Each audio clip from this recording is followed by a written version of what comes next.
Hello everyone, আমি অপর্ণা। তো এখন আমরা আবার ঘুরতে বেরিয়ে গেছি। যারা আমার আগের ব্লগ দেখেছো দেখলেই যে আমরা গেছিলাম আমার মায়ের বাড়িতে ঘুরতে। ওখান থেকে রিটার্ন আসতে আমাদের সন্ধ্যা হয়ে গেছিলো। তারপর আমরা বাড়িতে এসে চা আর স্ন্যাক্স খেয়ে আবার ঘুরতে বেরিয়ে গেছি। তো ফুল এনার্জির সাথে আমরা এখন যাচ্ছি হচ্ছে অমৃতি। জায়গাটার নাম হচ্ছে অমৃতি। ওখানে একটা শিব মন্দির আছে আর দুটো ফেমাস কালী ঠাকুর ওঠে।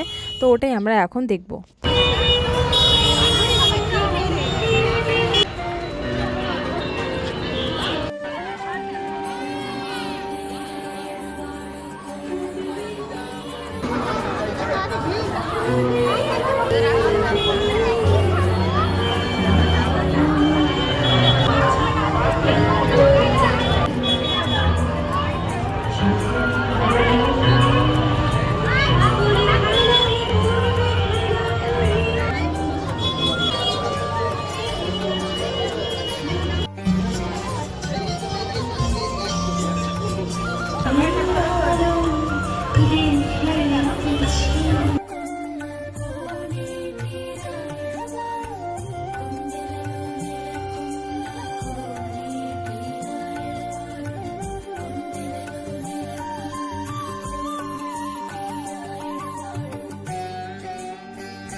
এখন আমরা বাড়ি যাচ্ছি।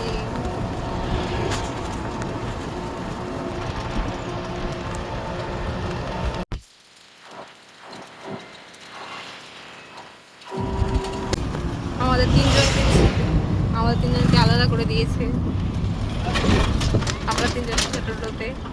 লোকজন এত বেশি একটা টোটোতে জায়গা হয়নি, সেই জন্য আমাদের তিনজনকে আলাদা করে অন্য টোটোতে বসতে হয়েছিল। তো এখন আমরা যাচ্ছি স্টেশনে, মালদা স্টেশনে যাচ্ছি। আর এখানে আমার মাসির মেয়ে আর আমার বোন মিলে দুজনে এমন রিয়াকশন, মানে এমন বিহেভিয়ার করছিল দুজনে মিলে যে ওই দুজনকে আর দেখা করতে দেওয়া হবে না।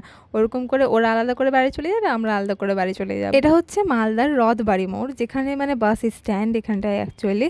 এখানে যে লাইন করে দোকানগুলো দেখতে পাচ্ছ সবগুলোতে না মুড়ি সাথে আলুর চপ, বেগুনি এগুলো বিক্রি হয়।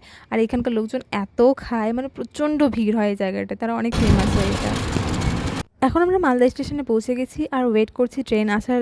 এখন ট্রেন আসতে লেট আছে, ট্রেন 1 ঘন্টা লেটে চলছে। তো এখন ট্রেন চলে এসেছে, আমরা নিজের বগিতে যাওয়ার জন্য এখন রেডি হয়ে গেছি। আমরা যেহেতু অনলাইনে টিকিট বুক করেছিলাম, তো আমাদের দুটো আলাদা আলাদা বগি দিয়ে দিয়েছে, একটা D1-এ দিয়ে দিয়েছে, একটা D2-এ।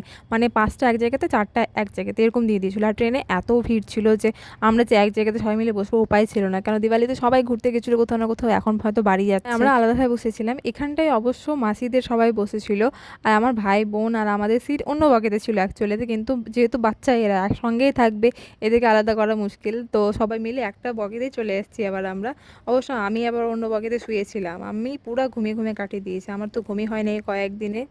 এখন আমরা নামবো সবাই।